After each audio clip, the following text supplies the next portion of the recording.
Hey guys, and welcome to today's video where we're going to be having a look at the best Group 3 cars in Gran Turismo Sport. So Group 3, GR3, whatever you want to call it, is equivalent to GT3, and it's one of the most common categories in Gran Turismo Sport with well over 30 cars. So obviously there's no single best car for every scenario, which is why I'm going to talk about the strengths and weaknesses of each car. You also have to remember that there's an element of personal preference involved. Some people will lean towards cars with certain characteristics more than others.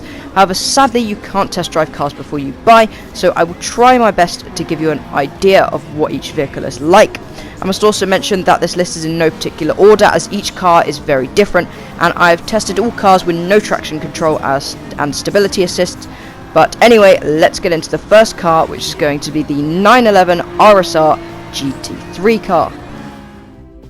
This GR3 car is just great through the corners. For me, this is one of the, if not the most satisfying cars to drive in the Group 3 category, as it just feels so smooth and light as long as you know how to handle it. Once you get used to this car, you can get seriously fast through the bends, and if you're just making the transition to lowering your traction control, you may quite like this car, as while it will still give you a kick of oversteer if you step on it too fast, it's quite easy to drive compared to other cars in terms of grip when on lower traction control settings. If you're an experienced driver, obviously, or you still race with full traction control, then you have nothing to worry about when I mention traction. So overall, this is just a great car to drive through the corners, and it makes it pretty easy to overtake.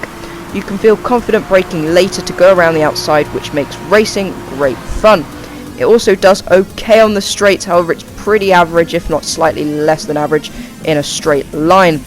So if you're looking for a car that handles well, this is a great option.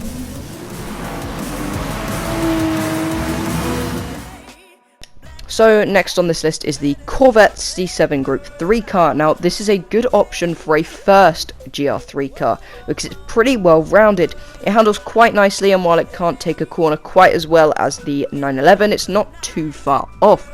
This car also has some pretty good performance on the straights, as it has quite a lot of grunt, so it will perform decently on most tracks. To prove this, I put it into an online race where obviously all cars have the balance of performance settings. This car could hold its own on the straights, and it was good enough on the corners to allow me to make a few moves. On certain corners though, I did notice I was getting some understeer, and it's rather easy to get a kick of oversteer on the exits compared to the Porsche. Overall though, this is a very solid car. Now I still have 2 cars left to cover. However, if you're enjoying this video, then a like or even a sub would be greatly appreciated, as I spend so many hours putting these videos together. So next up is the McLaren F1 GTR. Now this car is basically the opposite of the Porsche I mentioned at the start of this video. This is all about the straights. Now I believe this car may have the highest top speed in the game, so it's a must for people who enjoy the tracks with long straights. The handling, however, is very average, maybe not quite that. It doesn't feel nearly as pointed or nimble as the Porsche or even the Corvette, and the braking is quite average as well. This is all made up for on some tracks though, as the straight line speed is just so superior to most cars. This definitely isn't a car I would recommend as a first buy, however it's a good one to have in your garage for when you need something super fast in a straight line. Okay, finally we have another really well-rounded car, which is the Audi R8 LMS Group 3 car. Now this is another very solid all-rounder, which I could easily recommend as an amazing first car. So this car is relatively similar to the C7, however I find this car to be slightly better in terms of acceleration and straight line speed to the Corvette. The Corvette does, however, feel a bit more planted and stable than the Audi.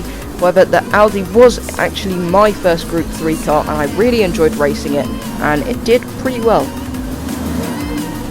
So, if you need a solid first car, then I would really recommend the Audi R8 or the Corvette C7. If you already have one of these, or you found your own alternative for a solid all-rounder, then you should definitely check out the Porsche, or if you have some spare credits, then you should look at the McLaren for all your rocket ship needs. If you thought this video was average or better, then a like and a sub would be great. And if you want to see my 2020 review of Gran Turismo Sport, click on the left side of this video.